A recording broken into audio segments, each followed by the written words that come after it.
Assalamualaikum warahmatullahi wabarakatuh. Ketemu lagi dengan Bagus Johan Maulana SKM dalam video tutorial program Kusta. Teman-teman, hari ini saya akan share materi yang cukup penting dan cukup layak untuk diinformasikan kepada berbagai pihak. Materi hari ini adalah tentang stigma pada penyakit kusta. Materi ini cukup layak untuk diinformasikan kepada penderita kusta.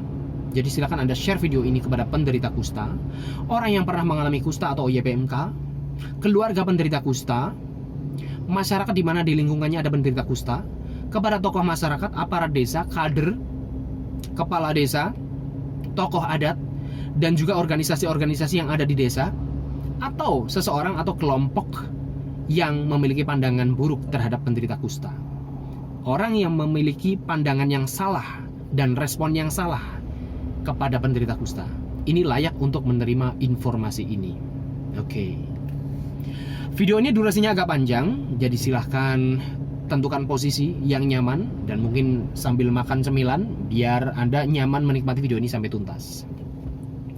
Kita bahas tentang stigma. Stigma adalah sebuah kondisi di mana terjadi eksklusi, pemisahan, pembedaan perlakuan, diskriminasi, perilaku atau tindakan yang tidak mengenakan, pengecualian, pengucilan terhadap seseorang atau masyarakat karena pandangan, persepsi, nilai yang merugikan orang tersebut atau masyarakat tersebut. Oke, dalam hal ini kita bahas tentang penyakit kusta. Nah, apa saja sih stigma pada penyakit kusta? Macam-macam. Ya, persepsi buruk terhadap penyakit kusta, terhadap individu yang terkena kusta, terhadap masyarakat di mana di lingkungannya ada penderita kusta, terhadap sebuah desa di mana di situ banyak penderita kusta, bisa juga desanya ini yang kena stigma, jangan ke sana karena di sana ada penderita kusta dan sebagainya. Oke, kita akan bahas nih. Siapa saja orang yang terdampak dari stigma kusta? Yang pertama adalah penderita kusta. Contoh ya. Penderita kusta itu bisa kena stigma karena apa? Persepsi masyarakat yang salah, yang keliru tentang penyakit kusta. Sebenarnya respon masyarakat misalkan ketakutan yang berlebihan atau menimbulkan pandangan tertentu atau sikap tertentu, itu sebenarnya normal-normal saja. Yang jadi masalah ini seringkali informasi yang dari awal yang didapatkan itu keliru, sehingga responnya keliru. Saya tidak mempermasalahkan responnya, tetapi dari awal ini yang harus kita kasih perlakuan. Jangan-jangan informasinya keliru. Kenapa Anda selebay itu membuat sebuah stigma, menjatuhkan sebuah stigma kepada seorang individu yang kena kusta kok sampai segitunya? Nah, ini yang harus diluruskan. Oke, kembali ke contohnya tadi. Penderita kusta, dia bisa menerima stigma berupa apa? Dia dikucilkan. Oh, jangan ketemu dia, jangan ngobrol sama dia lama-lama, jangan salaman sama dia, jangan beli barang dagangannya dia, jangan pekerjakan dia, tolak aja, jangan diterima, dia kena kusta, nanti nular. Atau jangan pacaran sama dia, jangan mau sama dia. Akhirnya si orang yang pernah mengalami kusta, orang yang menderita kusta ini, dia mengalami perlakuan yang tidak mengenakan seperti itu, dikucilkan, atau dia dianggapnya, dia itu orang hina, dia itu sedang dikutuk oleh Tuhan karena ini adalah penyakit kutukan. Atau dia kena kusta gara-gara ini dihukum oleh Tuhan karena dulu ayahnya berbuat dosa demikian, karena dulu kakeknya misalkan jorok tanahnya orang dan sebagainya. Akhirnya dosanya nurun, hukuman dari Tuhan itu nurun ke cucunya dan sebagainya. Atau kusta dianggapnya penyakit keturunan, padahal bukan. Ya kan? Jangan bergaul sama dia, atau itu pasti penyakit kustanya nanti akan nurun juga ke anaknya karena dulu ayahnya atau ibunya kena kusta, sekarang dia kena kusta. Nah, ini lah, ini yang perlu diluruskan. Saya bahas satu persatu nih ya. Dari tadi masalah penularan, apakah kusta sebegitu menularnya? Kenapa kok orang sampai stigma dan ketakutan berlebihan seperti itu? Nah, ini diluruskan.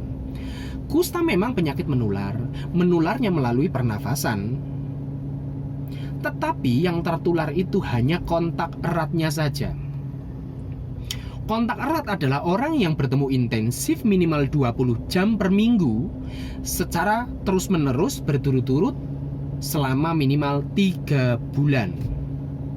Nah, berarti kontak erat itu adalah keluarga inti yang serumah, tetangga depan belakang kanan kiri, kontak sepermainan yang kira-kira 20 jam per minggu, ketemu terus selama 3 bulan berturut-turut. Kalau Anda bukan kontak erat, ya maka Anda tidak berisiko tertular. Kalau Anda hanya sekedar salaman, sesekali ketemu, ngobrol, apalagi kusta yang diajak ngobrol itu penderitanya sudah diobati, ya sudah tidak menular, Mas. Nah, kalaupun Anda bertemu dengan penderita kusta yang belum diobati, apakah otomatis Anda tertular? Tentunya tidak, karena Anda bukan kontak erat. Nah, kalau Anda kontak erat, ketemu minimal 20 jam per minggu selama 3 bulan berturut-turut, apa Anda pasti tertular? Tidak. Ada angka statistiknya. Dari 100 orang kontak erat, artinya yang bertemu secara terus-menerus 20 jam per minggu selama 3 bulan berturut-turut, itu tidak 100 orang atau 100% itu tertular kusta. 95 orang atau 95%-nya dia terpapar karena sebagai kontak erat, terpapar kuman kusta melalui pernapasan, tetapi tidak tertular. Terpapar tapi tidak tertular. Itu 95%. Sisanya 5%. Yang 3% dia terpapar, tertular, tetapi dia bisa sembuh sendiri gara-gara antibodi atau pertahanan tubuhnya.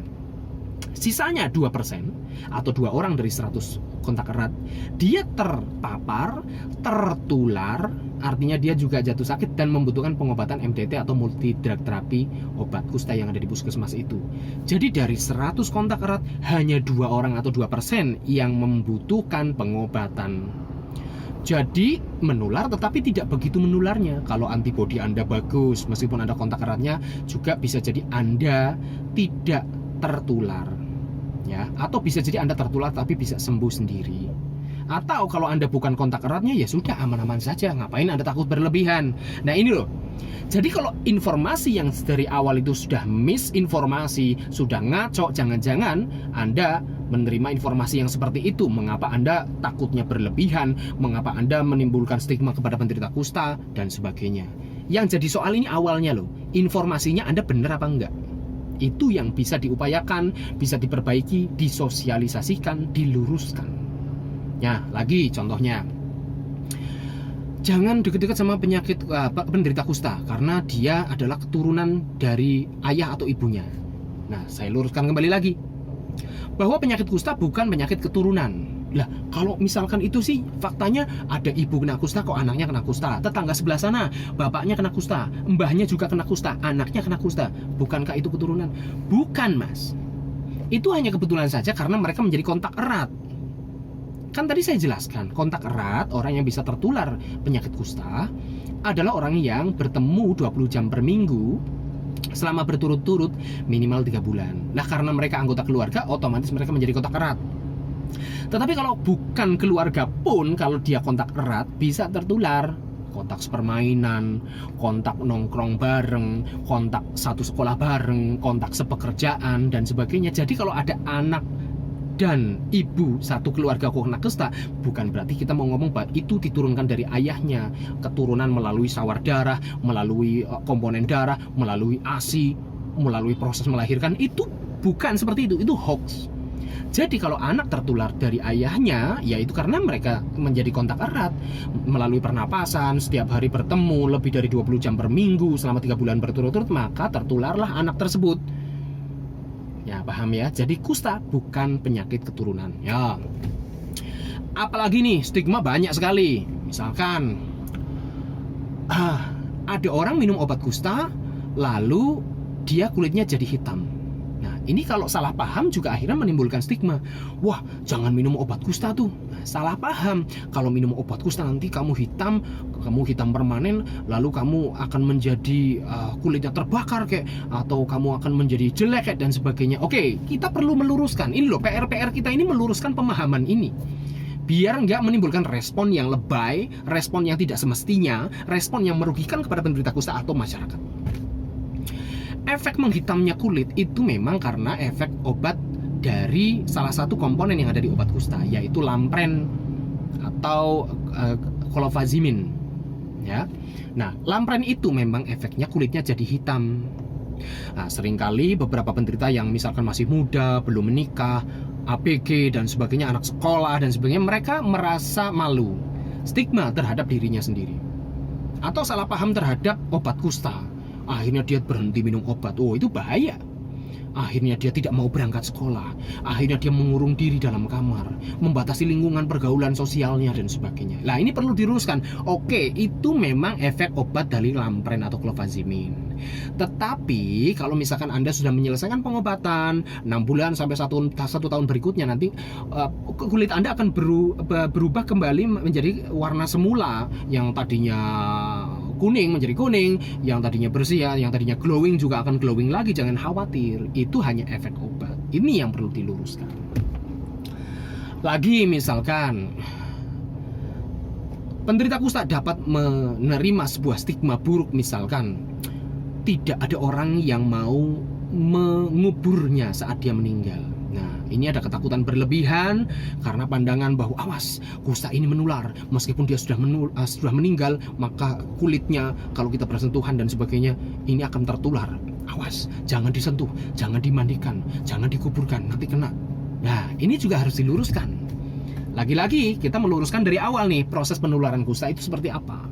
Sehingga yang masyarakat yang mau memandikan, mau menyolatkan, mau takziah, ya kan, misalkan Pak Lebe dan sebagainya, ini perlu mengetahui bagaimana sih proses penularan kusta yang sebenarnya, sehingga kita tidak perlu berlebihan terhadap si jenazah atau mayat kusta. Ya, tidak perlu kita memperlakukannya seperti jenazah COVID dan sebagainya, nggak perlu guys. Yang berikutnya, ada stigma yang parah tadi saya katakan, sampai diceraikan oleh istrinya atau suaminya gara-gara dia kena kusta. Nah ini, coba, sampai segitunya stigma pada penyakit kusta. Nah tentunya ini tugas kita semua untuk meluruskan pandangan. Nah, informasi yang Anda terima ini dari mana? Anda mencari informasi dari sosial media, di grup Facebook, tanya jawab, di mana yang nanya dan yang jawab sama-sama nggak tahu, sama-sama ngaconya. Lah informasi yang Anda dapatkan ya otomatis ngaco. Kalau informasinya ngaco, akhirnya timbul reaksi yang juga tidak tepat, ketakutan berlebihan, lalu Anda memperlakukan penderita kusta dengan tidak semestinya dan sebagainya. Nah, oke, itu tadi stigma yang didapatkan oleh penderita kusta. Yang berikutnya, siapa yang terdampak oleh stigma kusta? Yaitu keluarga. Nah, jangan-jangan bisa sampai keluarganya juga jadi korban nih. Awas, dia itu adalah keluarga dari penderita kusta. Ada penderita kusta dalam rumahnya. Jangan deket-deket sama dia. Jangan deket-deket sama kakaknya. Jangan deket-deket sama bapaknya. Jangan deket-deket sama anaknya. Karena dalam keluarga tersebut ada penderita kusta dan mereka sebagai keluarga pasti membawa kuman kusta. Nah, lagi-lagi seperti itu. Ini pengetahuan tentang tadi proses penularan kusta itu seperti apa, ya kan? Atau keluarga bisa jadi korban stigma, masyarakat juga bisa jadi korban stigma. Masyarakat itu seperti apa? Tadi saya katakan, komplek, perumahan, pedukuhan, desa, blok mana, itu bisa masyarakatnya terkena stigma dari masyarakat lain, orang lain. Misalkan, jangan ke desa sana banyak penderita kustanya, desa sana itu berisiko untuk menularkan kita sebagai pengunjung atau sebagai orang yang mau ada keperluan ke sana. Semuanya jadi takut, desa itu jadi dikucilkan, kompleks bisa jadi dikucilkan. Akhirnya lalu lintas atau migrasi orang ke sana juga menjadi berkurang. Akhirnya akan mengurangi dampak ekonominya atau dampak sosialnya dan sebagainya. Jadi desa pun bisa menjadi korban stigma. Yang berikutnya yang terdampak oleh stigma ini bisa jadi tenaga kesehatan. Awas, ada programmer kusta. Setiap hari dia kontak dengan penderita kusta. Hampir setiap hari dia salaman dengan penderita kusta. Jangan-jangan dia habis salaman nih, lalu kita akan salaman dengan dia. Jangan. Nah, petugas kesehatan bisa terkena stigma kusta. Atau bisa jadi petugas kesehatan lah yang memberikan stigma kusta, stigma yang buruk pada penderita kusta. Kalau petugasnya ini juga salah paham, ya kan? Misalkan nih, ada penderita kusta berobat ke puskesmas. Kalau programmer kusta sudah tahu kan bahwa oh ini aman, salaman juga nggak apa-apa. Lagian dia juga sudah diobati. Orang yang minum 1 tablet rifampicin saja dia sudah 99% tidak menularkan. Tapi petugas kesehatan yang lain, yang non nakes juga mungkin, yang petugas administrasi di tempat pelayanan kesehatan kan tidak semuanya tahu tentang proses penularan kusta. Ada pasien kusta langsung dijauhi, tidak dilayani, tidak mendapat pelayanan kesehatan yang baik, yang sebagaimana mestinya dan sebagainya. Jadi petugas kesehatan, orang yang bekerja di instansi kesehatan pun bisa memberikan stigma yang buruk kepada penderita kusta jika informasi yang dia dapatkan tidak benar. Ya, gitu ya guys. Nah, satu lagi, stigma itu juga bisa terjadi karena stigma lain. Stigma karena stigma. Apa itu contohnya? Misalkan saya penderita kusta mendapatkan stigma dari orang, misalkan, jangan ketemu Johan karena Johan itu adalah orang yang sedang menderita kusta, orang yang dikutuk oleh Tuhan. Nah, saya kena stigma seperti itu, bahwa saya dikutuk oleh Tuhan untuk menerima kusta, penyakit kusta. Lah, saya memberikan stigma terhadap diri saya sendiri, bahwa saya memang orang yang terkutuk, bahwa saya orang yang menularkan, bahwa saya orang yang hina, ditakdirkan oleh Tuhan untuk menderita selama-lamanya. Nah, ketakutan berlebihan, stigma melebar, tambah parah, tambah dalam. Itu namanya stigma yang timbul karena stigma. Oke. Nah, sekarang pertanyaannya, solusinya bagaimana? Nah, 3 pilar untuk mengatasi stigma. Yang pertama,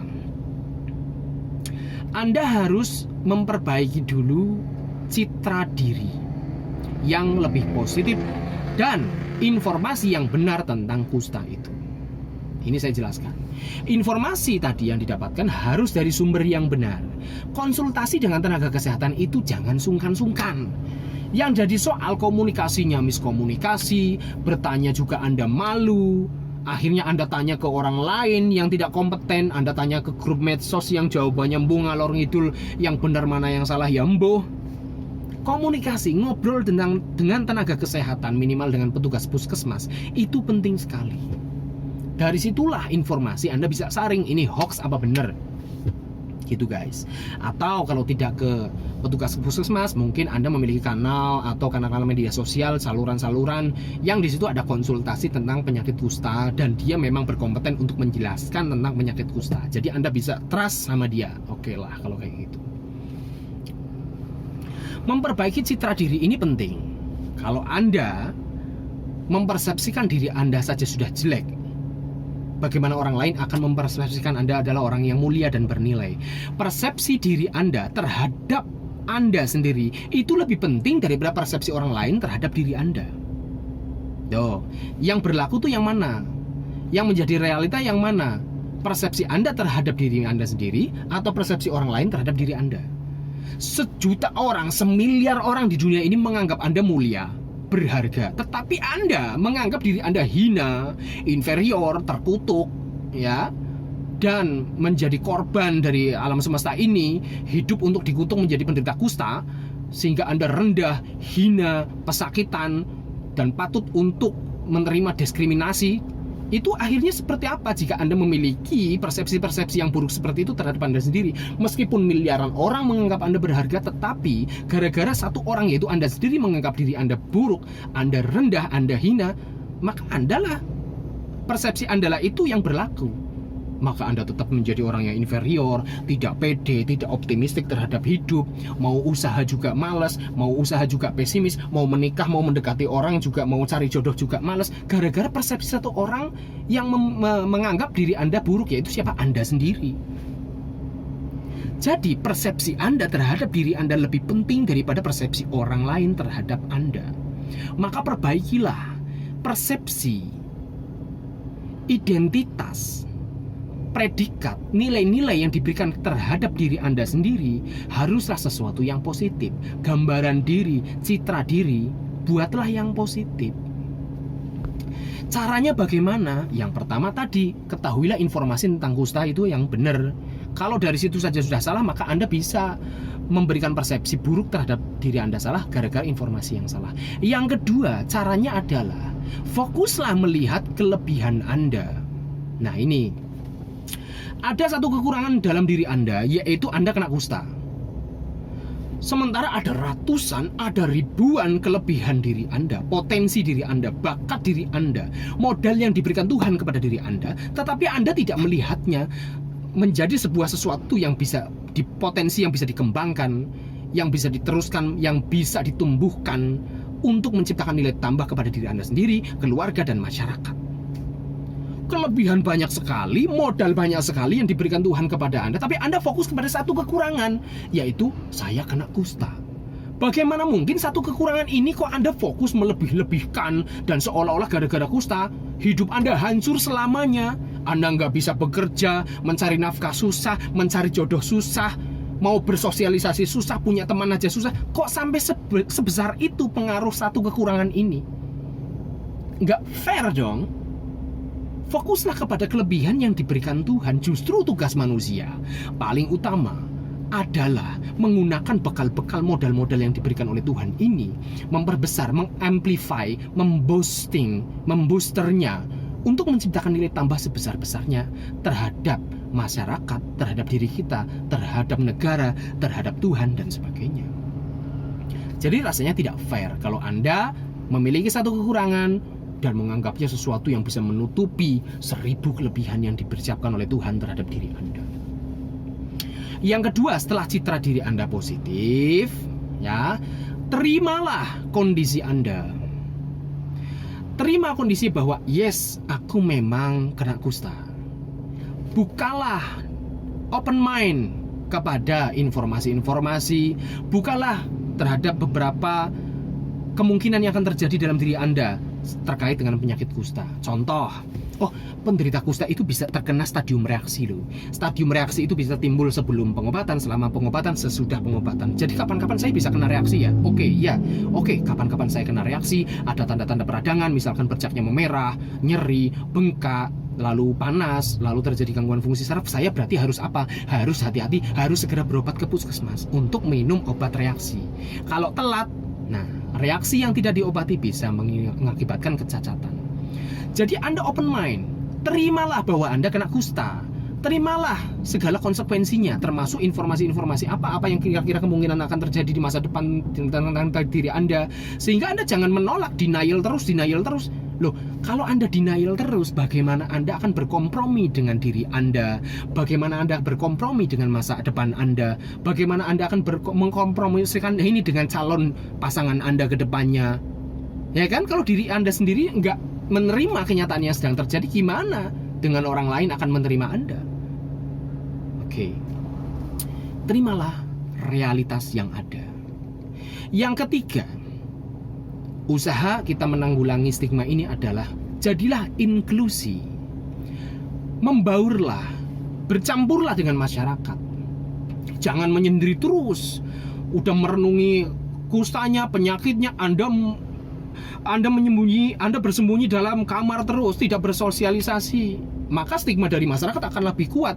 Tuh, orang kena kusta tuh, akhirnya dia mengurung sendiri dalam kamar, nggak keluar rumah loh. Stigmanya tambah jadi. Ingat, tindakan itu berbicara ribuan kata, ya kan? Dengan tindakan Anda juga terbuka, Anda juga bergaul, juga bermain dengan orang-orang yang tidak kena kusta, atau bahkan Anda melibatkan diri dalam kegiatan-kegiatan sosial kemasyarakatan. Anda bekerja juga layaknya orang bekerja, Anda juga menikah, Anda juga bahkan kalau bisa Anda berperan lebih di masyarakat. Anda memiliki kelebihan yang tidak dimiliki oleh orang lain. Saya pintar cari uang sendiri, saya juga berkontribusi dalam masyarakat, saya juga memiliki nilai tambah dan bermanfaat bagi orang lain, saya bisa mengajar ini itu, saya pintar ini, saya memiliki skill ini itu, dan sebagainya. Jadi Anda unggul. Dengan tindakan seperti itu, bagaimana orang akan menstigma Anda?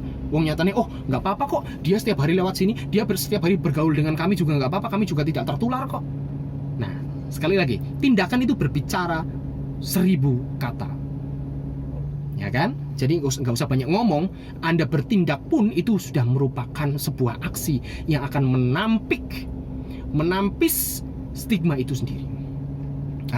Tindakan ini juga bisa diwujudkan tidak hanya oleh OYPMK atau yang pernah mengalami kustanya, tetapi dari masyarakat. Kalau Anda tokoh masyarakat, sudah tahu penyakit kusta itu aman-aman saja, tidak menimbulkan, tidak mematikan, penyakit kusta juga tidak begitu menularkan, aman-aman saja, ya sudah, Anda tidak terlalu takut berlebihan.